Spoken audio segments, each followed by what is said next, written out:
Let's get 2 minutes on the clock. Your time starts now.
All right, time is up. Let's have a look at some answers.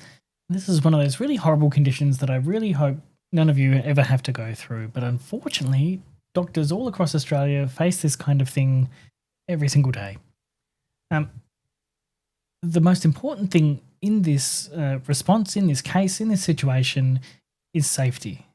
And so the thing that's worth the most marks, as it should be, is to excuse herself or get herself out of there for consultation if she feels unsafe, and to seek immediate assistance from a colleague or practice manager.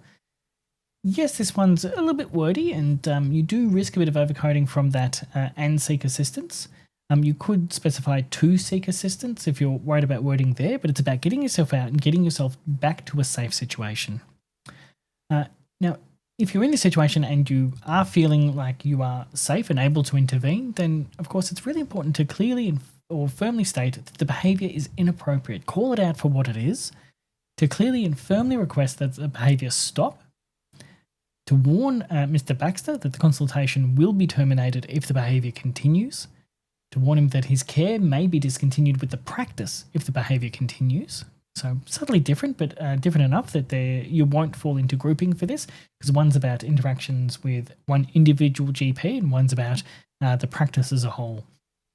Of course, document the incident thoroughly, including details of what occurred or how it was addressed or any witnesses present, as long as you're covering some element of documentation there. Consider discussing with police if you feel there is sufficient material or concern or worry to do so. And of course, discuss with your medical indemnity provider as well. That's about covering your own backside and making sure that you're as legally protected as possible. Now, these responses here come from the Responding to Sexual Harassment by Patients Guide from RACGP. If you go to the RACGP website, there is a whole section there about running a practice. It is all fair game for the exam as well. And so you should be familiar, even just passingly familiar, read through each of these resources, because you may find questions such as this in the actual exam as well.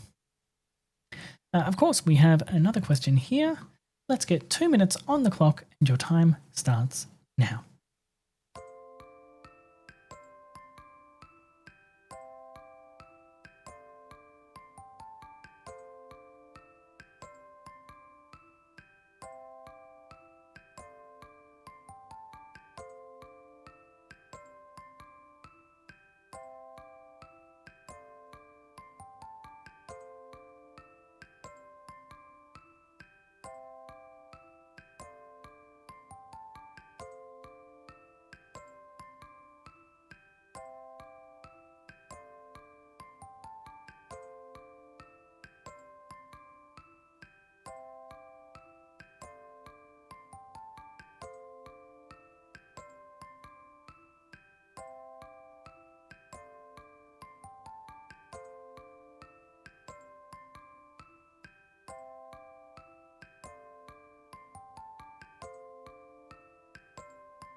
All right, time is up. Let's have a look at some of the answers here. Now, this question's in here not only because it's fair game for the exam, but also because I want you to be thinking about in your day-to-day practice, is this something that could happen to me? And are there things we could be doing ahead of time to minimize that risk to myself, to my colleagues, to all the staff in the practice? So there's a heap of things that we can and should be doing day to day. And some of the things are things you might not even realize. So lots of answers to run through. Of course, number one is going to be not disclosing personal or staff details to patients, because you never quite know what their agenda is. And you may feel this is putting a barrier into rapport building, but it's actually an important part of actually protecting yourself and the staff of the clinic from people who may have their own agendas. Of course, number two is to have a zero tolerance policy on sexual harassment by patients. And this should be advertised to patients through things like posters in the waiting area or signs at check-in. There should also be a process of building a safety culture within the practice team. So having ways to flag when people feel unsafe, or designated people they can go to should an event occur. There should be consultation with the team on safety concerns or potential initiatives. People may have individual needs or requirements that are important to meet, and the only way to find those out is to ask. We should ensure that staff feel safe to report sexual harassment by patients to their practice manager or supervisors. So again, this could be having policies or pathways in place to help people navigate who should they be speaking to when these things happen. To regularly assess your your practice's risks, considering your patient demographics, cohort, or the physical environment in which you practice. There should be clear definitions of what kind of acts or behaviours require a response. So instant kind of triggers to say, if this happens, then this is how we should reply to it. And again, they can also be advertised to patients through posters or materials, so that people also know, hey, we're not going to tolerate it, and this is the action you can expect if it is found to be the case. This could be considering the design and layout of your practice and consultation rooms. We'll come back to this one a little bit. There's another answer that does double up a little bit. There's potentially grouping there, but it's all about making sure there's things there to actually maintain good patient safety, good patient flow, good practitioner safety and practitioner flow in the event of an emergency. A big part of this then is installing a duress alarm or phone alert system that your practice can use if a patient is either threatening or violent. There should be also tied into that a response plan for when those alarms are triggered. So it's not just people kind of poking their head out saying, oh, is everyone okay? There should be a designated response that everyone knows what to do at the time. And it may be as simple as everyone runs to that room. Of course, we should consider the appropriateness of things like closed-circuit television. This is something that I think would really be dependent on the risk at your practice. So again, this is kind of based off the patient cohort and the physical environment, as well as taking into consideration the area immediately around the practice as well. Bearing in mind, if you do put up things like closed-circuit TVs or monitors, there are legal requirements state-based that you would have to look into, and certain signs that would have to be placed to notify patients this is the case.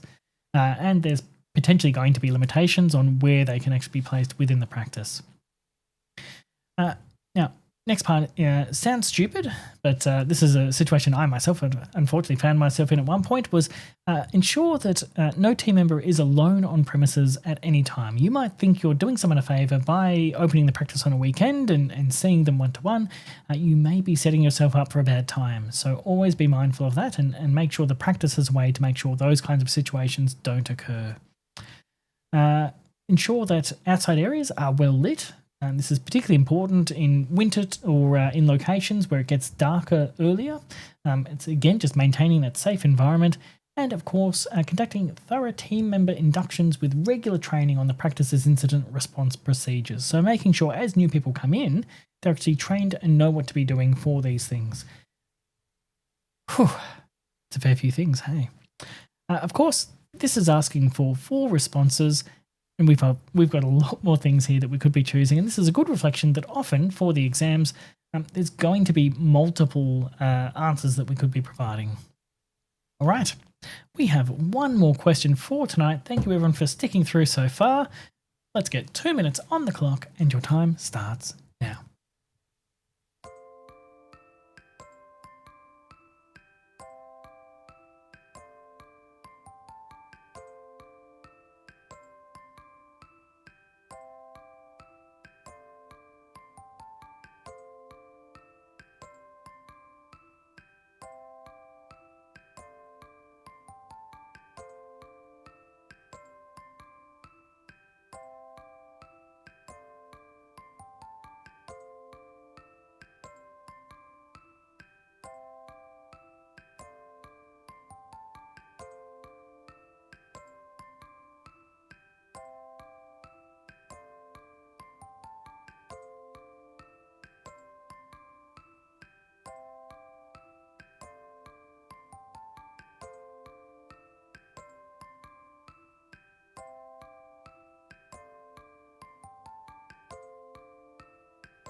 All right, time is up. Let's have a look at some answers.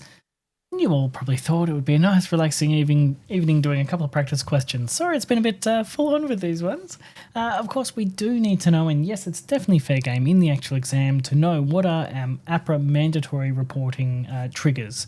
And so the key ones to be aware of here is practicing with an impairment, with the caveat that is not being managed by effective controls. And those effective controls can be quite broad. Can be a treatment, a break from practice, like sick leave. Can be a modified scope of practice or supervision. Can be strategies to manage the impact of that impairment, working in with the workplace, monitoring or supervision we mentioned before. And of course, one that I'm always a bit weird on is a reasonable belief that APRA has already been notified. So if an APRA report's already in place and you see something, apparently you don't need to tell APRA. Go figure. Now, of course, practicing while intoxicated, this could be alcohol or drugs, a massive no-no. And again, I want to flag here because it is sadly a very common thing for doctors to turn to with the inherent stresses and nature of our job, is substances to de-stress and take away some of that stuff in their life. It's not a solution. Please, if you think you're falling into that kind of category or you know someone that is, get help, put the hand up and sort it out before it becomes a problem. Now, you can also be practicing in a way that significantly departs from accepted professional standards. So if you see someone who's doing something that is completely off the charts, ivermectin, that may warrant a mandatory APRA report, and of course engaging in or having previously engaged in or being at risk of engaging in, I'm not sure how they flag that one, sexual misconduct in connection with their practice of medicine. So no relationships with patients and no relationships that are going to be impacting on your practice of medicine as well, mandatory reporting. Lots of things to go there, and again, we've got more potential answers here than are requested, and you'll find that's generally the case across a lot of the KFP questions.